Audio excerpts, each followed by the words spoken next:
Can you be replaced? Everybody can be replaced. There's no such thing as an indispensable person. There was a poem written on that one time about the indispensable man. It says, put your arm in a bucket of water, stick it in up to the wrist, pull it out in the hole that remains is just how much you'll be missed. Stir it all you want as you enter, stir up the water galore, but take it out and in no time it'll be much the same as before. Now the idea is that we can all be replaced. There's no one that's indispensable. But there's some people that are very hard to replace. They're the ones that earn a lot of money. Can you earn a lot of money? Absolutely. I used to have a hard time finding a job. I probably had as many jobs as everybody on this side of the room. I was not a good employee. I was a bad employee. There was 3 different places that I only lasted for an hour, and I got fired. I was getting good at it. You know, 1 hour. How do you keep a job for an hour? Well, I could tell you because I did it. But I had all kinds of jobs. And then at 26, bang, like that, something happened in my head. Now, I'm going to spend the next 90 minutes or so telling you what happened. And I'll tell you something else. I'm going to show you what you have to do if you bought that program to make it work. And I'm going to show you what to do if you haven't bought the program, why you should buy the damn thing, and put it to work. Because I have many, many sources of income. Way back around 1990, I was on a flight to Kuala Lumpur from Toronto. It's 25 hours in the air from Toronto to KL. If you go any further, you're coming back. It's as far as you can go, all right? Now, I play a game. I'll show you. Something tells me to tell you again. I carry this little calculator. This has got lots of miles on it. So I'll take it, and I reduced everything to the ridiculous. I'll hit 1, 2, 3, 4, 5, 6. Now I got a million, right? 1 with 6 zeros. Now a million, it seems like a pretty big number to most people. It does to me. And I play with numbers all the time. A million. So what do? Well, rather than choke on it or throw it away, let's break it down. So I'm going to divide the million now by 12, because there's 12 months in a year. See, you can't think time and money at the same time, so I'm just going to think money. Now, I realize I got to do this 12 times. I don't have to do it once. Now I'm down to 83,333. Now, that's a lot less than a million. But it's still quite a bit, because now I got to do it every month. So I take that, and I divide that by 4.3, because there's 4.3 weeks in a month. Now I'm down to 19,379. But I got to do that every week. That seems like quite a bit. I'll divide that by 2. I'm reducing it to the ridiculous. Now I'm down to 9,689. Okay? It's still quite a bit. If I got to do that between Monday and Wednesday, and again between Wednesday and Monday. I think I'll divide that now by 86. And you say, why 86? I just arbitrarily picked it. I could have picked 68. All right? Now, I'm down now to $112.67. Okay? Let me ask you a question, Tina. If I could show you a simple way that you could earn $1,112.67 twice a week. Now think of what I'm saying. I got this down to $112.67. If I could show you how to earn $1,112.67 twice a week, would you give me the 112 and keep the 1,000? I'm going to show you how to earn $1,112.67. You're not going to have to work very hard. It's not too much effort. Would you give me the 112 and keep the 1,000? I think you would too. Now, you see, I don't have to think of how to earn $1 million anymore. I just have to think, what the hell can I get Tina doing to earn $1,112.67 twice a week? And when I've got that figured out, if she'll do it, 85 other people will do it, and I get $1 million coming in. And all I've done is think. Is that a good idea? Yeah. Well, that's what he was talking about. This is it. Don't complicate it. You've got to keep it simple. Keep it really simple. Well, I was doing that on the plane, going to Malaysia. And then I wrote the million on top of a sheet of paper, 1 and 6 zeros. So I either work with words or numbers. And I thought, I'd earned $1 million back in the 60s. And somebody says, how'd you earn it? I earned it cleaning floors. I don't think it matters what you do. It's how you do it. And I got thinking, what's so different about people that are, so I thought of a few people I knew had earned $1 million, and I started to write their names down, and then I started to get excited about it because I figured it out. They don't have one source of income. He said multiple systems. I called it multiple sources. Bob Allen picked it up and called it multiple streams. But I was on the plane, then I got excited. When I got off the plane, I didn't pay any attention what time it was in America. I phoned Mark Victor Hansen down in Newport Beach, and I said, Mark, I got an idea. Let's teach people to earn $1 million. We'll put on a program last week. So anyway, he phoned Jack Canfield, and then we phoned Lee Poulos up in Vancouver. Yeah, we got a group of us together. We did this 7 or 8 times. We all had our own companies, so we quit doing it and started doing our own thing again. And that's where the Chicken Soup for the Soul books came from. Now, you know, I remember, it doesn't even matter if you're in the business, Hansen has this idea. He said, you know, we're going to write a book, and some girl over in Philadelphia said you should call it Chicken Soup for the Soul. And Jack came and says, Proctor, you got a lot of stories. Here's some stories. And so, and then Hansen said, we're going to sell 50 million of these by the turn of the century. And I'm thinking, you know, he's really smoking something. If you sell 1 million books, you're on fire. 50 million. Well, they didn't sell 50 million. They sold 74 million. They've sold over 100 million. Then they sold out to Disney for millions of dollars. It was just an idea. They didn't do anything. They didn't write the books. Somebody else wrote the books. They sent in the stories. Now, eventually, they started to pay them for the stories, but they never paid them for the stories in the first books. See? Multiple streams. See, if you start thinking, that's what most people don't do. I spent 5 years working with Earl Nightingale. He said if most people said what they were thinking, they would be speechless. And I'm inclined to agree with him. You know, there was a great educator down in Kentucky, Dr. Ken McFarland. He said 2% of the people think, 3% think they think, and he said 95% would actually rather die than think. No, you sit there and you say, well, everybody thinks. No, they don't. Start listening to the conversations that are going on. Listen, just in the restaurant, listen to the people at the next table. It's obvious they're not thinking. They'd never say what they're saying. Stand back and watch what they're doing. They would never do what they're doing if they're thinking. There's people come in here and they'll say, that is one hell of a good idea. And they'll go home and start doing the same thing they did before. They won't act on it. On the internet. And I said, okay. Now, in every seminar, all kinds of people come up and they give you an idea. What they really want me to do is execute their idea. That's pretty common. At any rate, we put the idea together. I might have spent 2 days, but I didn't do it in 2 days. It would be a few minutes here and a few minutes there. But probably 2 days in the last year, and it has done $1 million in business. Simple idea, but it was done on the internet. Now, do you know, some of you are looking at what Sean was showing you, and you're thinking, there's got to be more to it. Well, he gave you in there, he pointed out that he didn't know how to do most of the things that he was doing. Did you remember that? Do you know, Andrew Carnegie talked to Napoleon Hill, and he mentored him, and he said the accumulation of great wealth calls for power.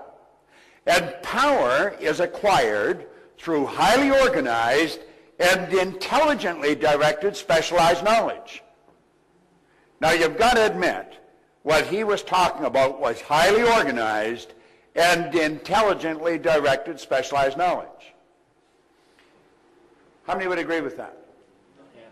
Okay, let me repeat what he said because there's a tag to it. He said the accumulation of great wealth calls for power, and power is acquired through highly organized and intelligently directed specialized knowledge. But the person who accumulates the wealth does not have to be the one that has the knowledge. Now, I have earned millions of dollars. I went to high school for 3 months. They asked me to leave. I was not at all disappointed. In fact, I was probably happier than they were. I never went back to school. I had absolutely no business experience, and yet my whole life changed on a dime. You see, what you have to do is you got to make a decision. Now, some of you, how many of you have been listening to CDs and, going to seminars for a long time, and you're a little frustrated because it just isn't clicking for you? How many fall into that category? Wait a minute. We got to get honest here. How many can hold their arm above their shoulder? Let me see. All right, get the other arm up. Sean, you get the wallets, all right? Now, let's try this again.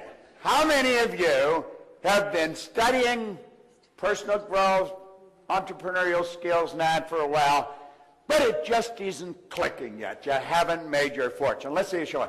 Now, you see there was more hands went up that time. Let's try this one more time. How many of you have been studying this kind of material for some time, but you just haven't cashed in yet? Let me see a show of hands. I see there's more hands go up. One of the first rules is you got to get honest with yourself. See, until I get honest with myself, I was screwing up every turn of the road. I was unhappy, I was sick, I was broke. When I got honest with myself, everything started to change. Now, what is the main thing? Well, let's think about it for a moment. Here's the main thing right here. You get one bite at the apple.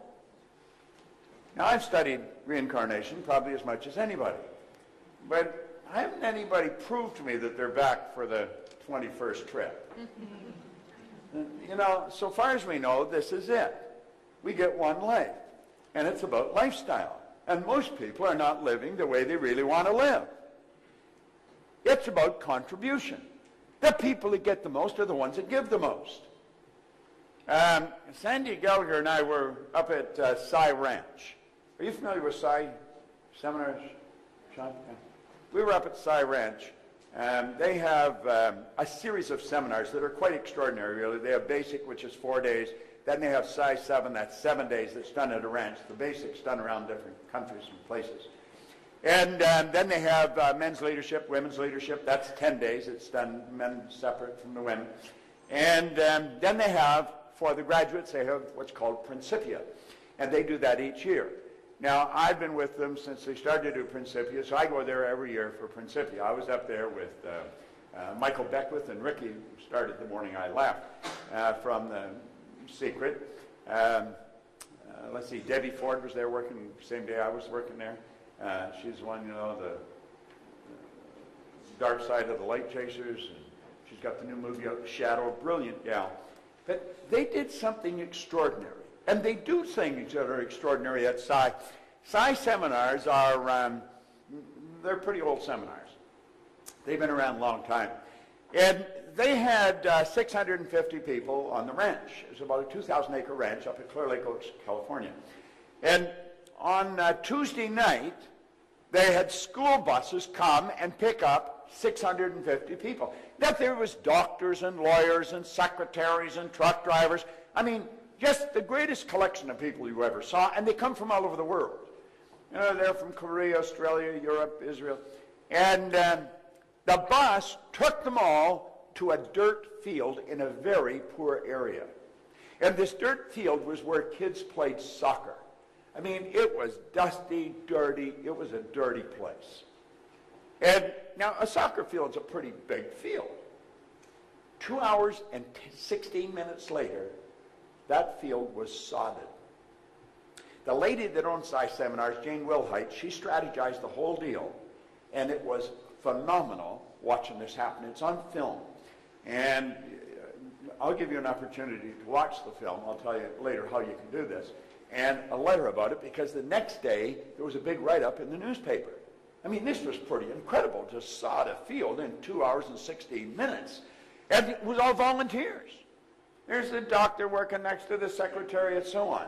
And that whole place was done. Now, I want you to imagine the next morning when these poor little kids come running back to school and the whole field's carpeted with nice green grass. Do you know, that's going to impress them. They're going to remember that for as long as they live. That'll never leave their mind. And then it's impacted everybody in that neighborhood. Everybody that read the paper. Here I am in Dublin, Ireland, not a week later, yet I'm telling you about it. You're going to go tell somebody. And it was all because a lady marshaled the minds of 650 people and got them all to make a contribution. Now, the people that benefited most from this were the ones that were laying the sod. They had a phenomenal time. They had big speakers going and all kinds of jazzy music going on. I mean, it was incredible. Yeah, and I was talking to them when I was working with them the next day, you know, and the satisfaction they got out of this. You couldn't have bought the feeling that they got. So you see, it's not just about lifestyle, it's also about our contribution. It's really about how we spend our days. What did John say work was? It was bad. I mean, who wants to work? Do you know that working is the very worst way to earn money? It is. I'm not exaggerating. That's not just a cute line. Napoleon Hill said, if you are one of those people who believe that hard work and honesty alone will bring riches, perish the thought, because it's not true. He said, riches come, if they come at all, in response to definite demands, based upon the application of definite principles, and not by chance or luck. That's what John was talking about.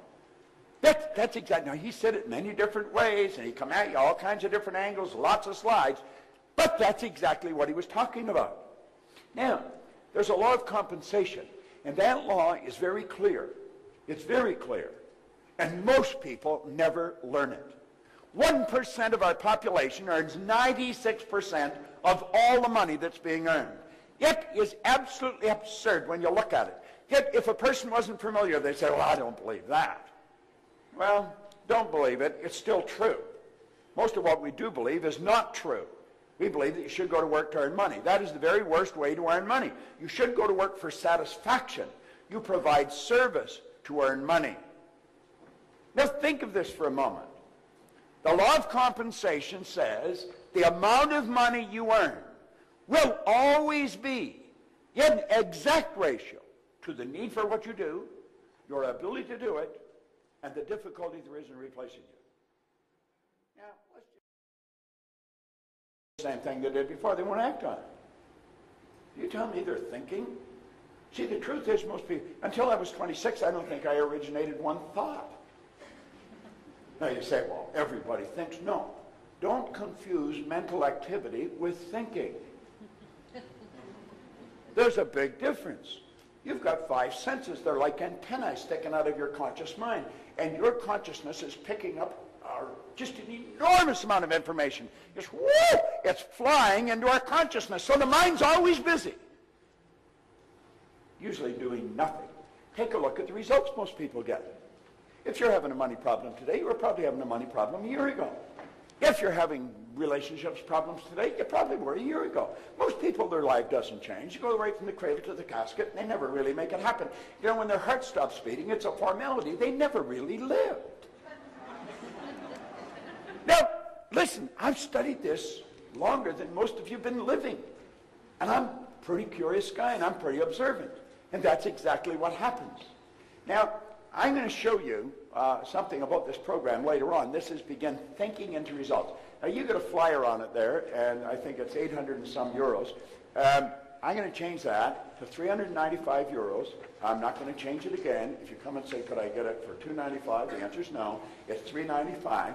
That program will change your life faster than anything. Now, if you really want a winning combination, get that, go buy that system, and then go home. And if you turn your television off, quit talking to anybody, just listen to what they're saying.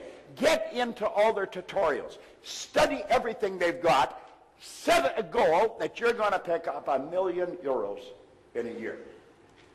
And your whole project, it might take you a year to figure it out. It might take you a year to get really sharp. Like I saw him bring that girl up here and you got 12 love steps. Well, I wouldn't know how to do that. And I've been screwing around with one of these computers for a long time. But you know something? I don't have to know that. None of the girl that come up here, he knew how to do it. He didn't even know how to do it. Probably somebody else showed him how to do it. No, this is real. I'm telling you. Becoming wealthy is so simple, it's a sin that most people don't do it. Now look at this for a moment. What's preventing most people from earning the amount of money they want to earn? I was sitting back at the back, and I said to Pat, I said, you know, what he's up there talking about is so real. It is so real. How many know Frank Kern? Or how many know his name? You know his name. Well, he's a bit of a giant in this business. Would you agree with that, John? And, you know, he's like the patron saint of earning money on the internet. But, you know, if you go talk to Frank, I'm going to tell you something. He will tell you long before he started to make money on the internet, he had to work on Frank.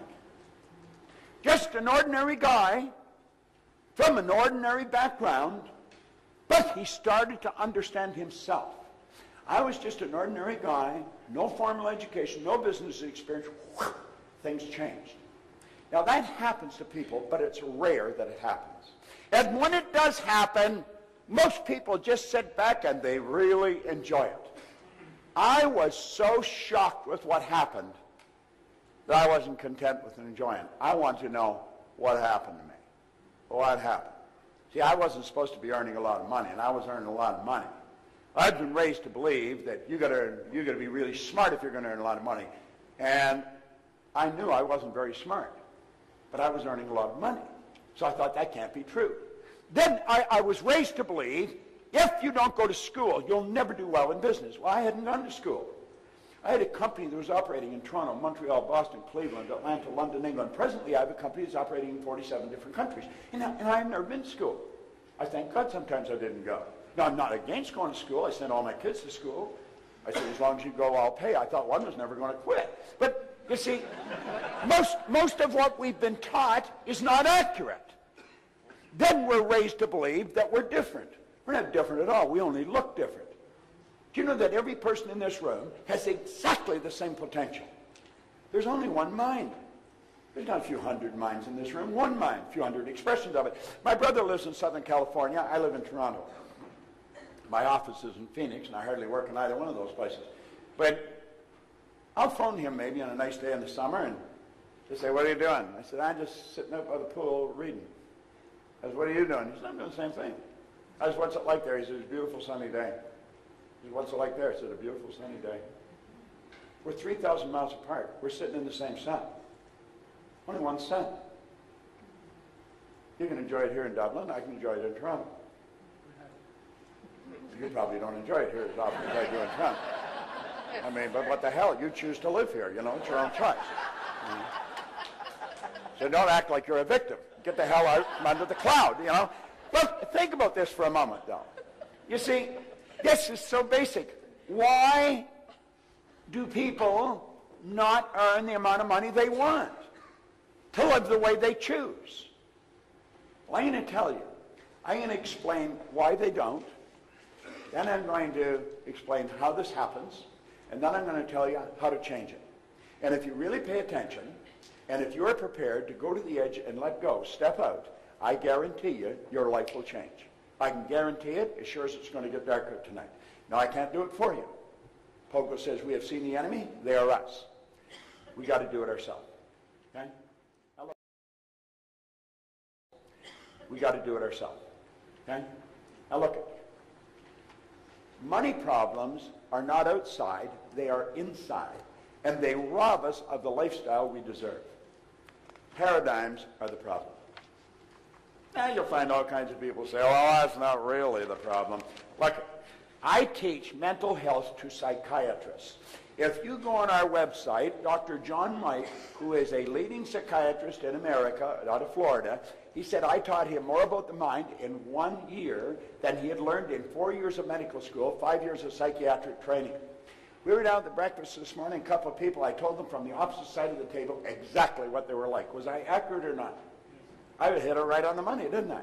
You see, you hide nothing. Everything that's going on the inside shows the outside. I could read your personality walking by you in the hall, and I know exactly what you're like. I know exactly how to sell you. Should I sell you fast and emotional, or should I take my time with lots of facts and figures? How do you learn that? Well, you develop the awareness. You develop the awareness. Most people are programmed never to do that. Now think about this for a moment. This is so basic and it's so simple. Most people say they understand paradigms. However, their income and lifestyle state otherwise. If a person understood what's causing them to have the same problem over and over and over again, unless they were completely idiots, they would change it. Yes, see, we're not idiots. But we still have the same problem over and over and over. Why? We don't know why. Do you know, I went into the Prudential of America. It's the largest insurance company in the world. The largest insurance company, or was at that time. They spent millions on training. They did not know why their top people were their top people. Now, I looked at them and I said, I can tell you exactly why they're their top people. And I can show you how to get the other people to do what they're doing. Naturally, they listened to me, even if they thought I was nuts. There was an outside chance maybe I knew what I was talking about. And the truth is, I did know what I was talking about, and their sales went up by hundreds of millions of dollars. In fact, there's a retired VP who works for our company now, Paul Hutsey. He said, Bob, I think you raised the sales there over $1 billion.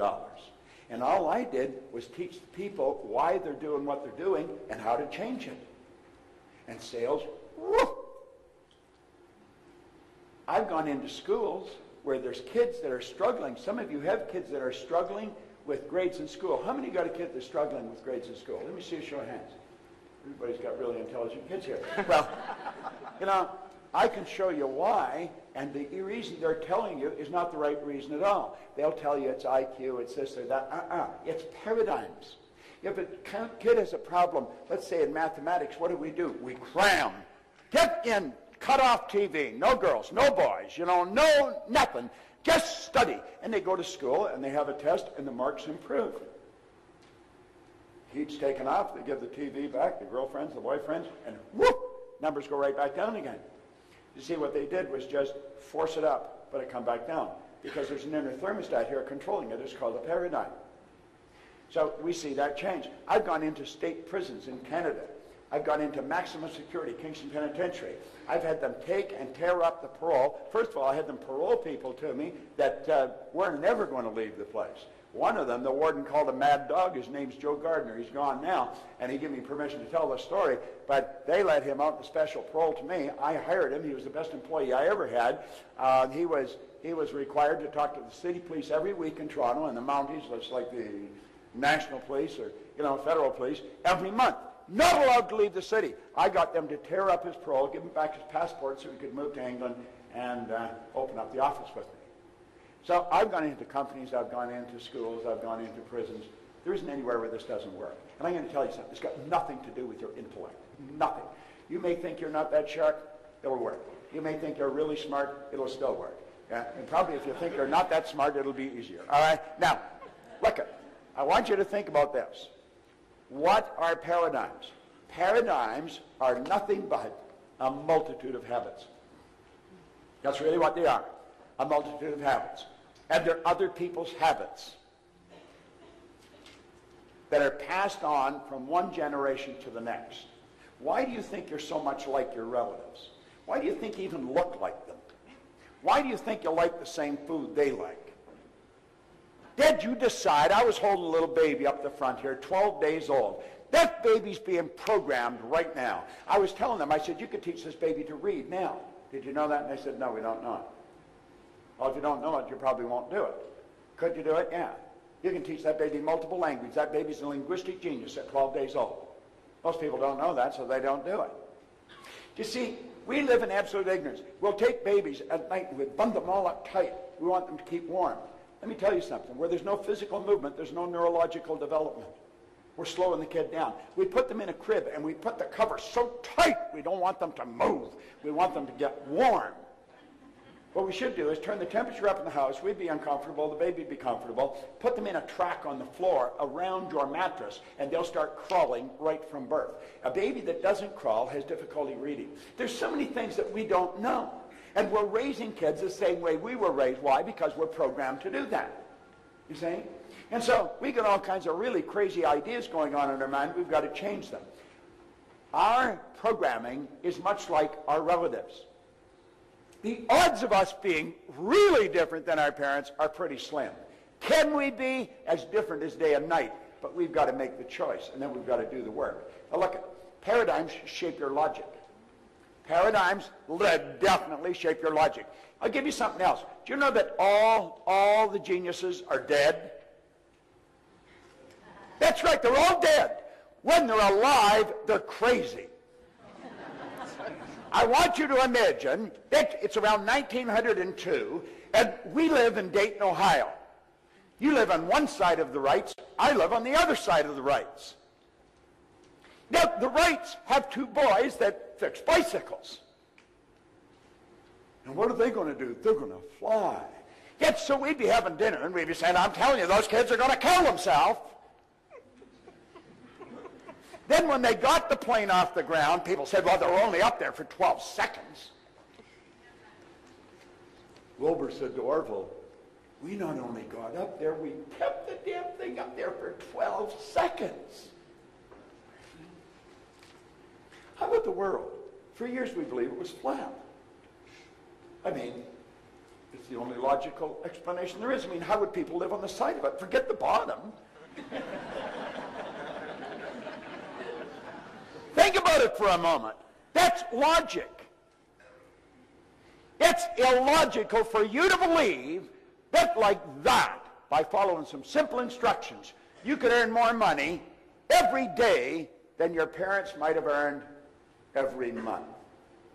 It's hard to buy into the idea that you could actually change your income where you start earning every month what you've been earning every year. I was on a program in Lima, Peru. I flew down there. I was there for an hour and a half, got on a plane and I left. I earned more money than I would have earned on the Toronto Fire Department in 12 years. For an hour and a half. I've got to go over to Bucharest. I will earn more money at that gig in Bucharest than I would earn in 25 years on the Toronto Fire Department. That's where I was when this all started. Now think, what happened? I started to do things that were totally illogical. Totally illogical. How'd that happen? Well, for a long time I had to say I don't know, but now I do know. If you're not prepared to do things that are illogical, you're not going to go any further than you're going. Your logic has got you wired where you are. It's totally illogical for a person that's on a job for 14 years just to up and quit. Yes, my God, what are you going to do? I'm going to start to live. Get out of my road. Think. Do you know that our paradigms literally control how we use our time? I'm going to start to live. Get out of my road. Think. Do you know that our paradigms literally control how we use our time? Do you know that we all get exactly the same amount of time? There's no one that gets any more time than anybody else. The hobo that's sleeping on the street, they get as much time as the industrialist that's, one of the most successful people on the planet. I remember having breakfast with Earl Nightingale one day. I mean, he was my mentor, my idol, and I eventually went to work with him. And whenever I was with him alone, I always had a half a dozen well-prepared questions. Again, we were having breakfast in downtown Chicago one day. We went down to a speaking engagement, and early in the morning, he lived downtown. He said, well, why don't we go over to, I don't know, whatever hotel it was, and have breakfast? I said, absolutely, yeah, I'd like that, Whenever I get alone with him, I'd get alone with him. So we're sitting having breakfast this morning. I said, Earl, now, he was the most listened to man in the history of the broadcasting industry at the time. Earl Nightingale literally started the personal development business, he and his partner Lloyd Conant, as far as we know it today in recorded fashion. And I said, Earl, how did you learn to master time management? I could still hear his fork hitting the plate. He looked at me and said, what are you talking about? He said, I never mastered time management. Nobody masters time management. He said, time can't be managed. He said, I merely manage activities. He said, I just keep a sheet of paper and I write things I have to do on them, and then I do them. I said, is that it? What the hell else would there be? That morning at breakfast, I probably learned an idea that was worth millions of dollars to me. If I have something to do, I just write it on a little sheet and I do it. Somebody asked me what I do with my spare time. I don't have any. I don't have any spare time. Andrew Carnegie was the wealthiest man in the world. He spent half his life earning money and the other half giving it away. Napoleon Hill asked him that. He said, I don't have any spare time. I don't have any free time. He says, free time, spare time is a waste of time. And he said, you only get so much. You're obligated to do everything you can with the time you've got. Do you know when you're happiest? When you're most productive. You know when you're unhappiest? When you got nothing to do. What are you doing? Nothing. You know? Most people get lost watching a television set. They lose themselves in somebody else's world. We could do so much more with our time. Our paradigms control our perception. There was a lady right in the front row. She was a black lady in the seminar here just the other day. And I went up to her and I said, you probably think you're black, do you? And she looked at me like, you know, where are you coming from? And I said, well, everybody here thinks you're black. I said, my shoes are black and you're not the color of my shoes. And I said, everybody thinks I'm white. My shirt's white and I'm not the color of my shirt. Do you know if you ever saw a white person, you'd probably get scared. Look at the white! Look at them! You would. Why do we say they're black and I'm white? We're programmed. See, we don't even see with our eyes. We see through our eyes. We see with cells of recognition in our brain. That's why two people can look at the exact same thing. One sees something the other doesn't see. Somebody see what Sean was explaining and see, my God, this is phenomenal. And I'm going to make a decision. It looks more difficult than he's saying, but I'm going to master it. Next year, this time, they'd have an enormous income. Somebody else is looking at it. That's interesting. They're not, but the idea is, you see. It's perception. It's how do you see. Like, this room looks totally different to you than it does to me. I see an acre of eyeballs out there. You see one guy and a bunch of screens. Now, that's the way it is. We're in the same room. We're looking at, the same room, but we're seeing something totally different. Our paradigm controls our effectiveness. I am very effective today. I'm an effective person. When I'm working, I am very effective. That's not an accident. I decided to become very effective. I have studied people. I have studied why they do what they do. I have probably watched the movie Patton more times than anybody alive. George C. Scott won an Academy Award for the movie Patton, General George Patton. I watch it over and over again. And I'm not lost in the story. It's the acting. It's so phenomenal. And compare that to a sales presentation. I watched that and Lawrence of Arabia. You watch Peter O'Toole or Omar Sharif in Lawrence of Arabia, it's phenomenal. Watch Peter O'Toole on that camera. On that camel, the camera is that's close up on his face. He believes he's Lawrence. He's become Lawrence. What happened? He got a script. He read the script. He reread it. He memorized it. He studied it. He internalized it. And he became Lawrence. George C. Scott became General Patton. Well, you can learn something by watching these people. They're such consummate professionals at what they do. There's a good book, if you like to read, by The Art of Acting by Stella Adler. It's a phenomenal. I've got it in my case. I carry it with me all the time. I just keep reading it over and over again. The Art of Acting by Stella Adler. Thanks very much. Appreciate it. Stella Adler was one of the greatest acting coaches that ever lived. And Marlon Brando was one of her students. In fact, he wrote the foreword to the book. Now, both Marlon Brando and Stella Adler are gone now. Stella Adler never wrote a book. But she recorded all her classes. And a man named Kissel took her classes and turned them into a book. It's a phenomenal book. As you start studying this, you'll realize this is about living. This is about living. That's what acting is. Do you know that most people are extras in their own movie? They're not the star of their own movie. We should be the star in our own movie. We want to study this. Really study it. There's so many wonderful lessons about life. And you start to look at what you're doing. You say, how good am I at it? Am I really a pro at this? You're supposed to have a guy here. He was here last year. Chris Guerrero. I guess he's a friend of Sean's and mine. And Chris started to listen to what I talk about. He joined our coaching program. I met some people this morning at the breakfast that are in our. We have a 13-month coaching program. If any of you are interested, I'll show you where to go. But Chris was a pretty smart guy, but he wasn't winning. He said, he sent me a letter. He stayed in the coaching program. I think he signed up for 2 or 3 years. Each year he'd sign up again. And he sent me a letter, here maybe a year or so ago, and he said, I want you to know that I had to put 3 or 4 credit cards together to get in your coaching program. But he said, I just had my first $1 million month. Here's a guy that was earning $1 million in a month. Most people couldn't conceive of earning $1 million in 10 years. Why? It boils down to effectiveness. Chris started to learn things about himself, and he started to become more effective. Now, our paradigm controls our productivity.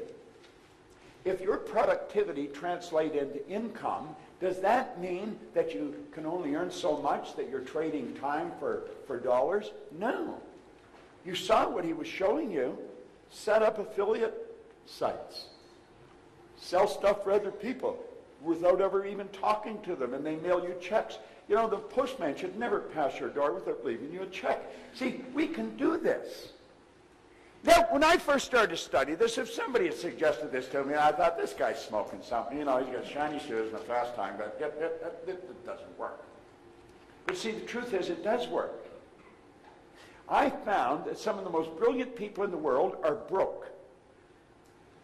Yeah, and I've also found people that are functionally illiterate, that could neither read nor write, are worth millions.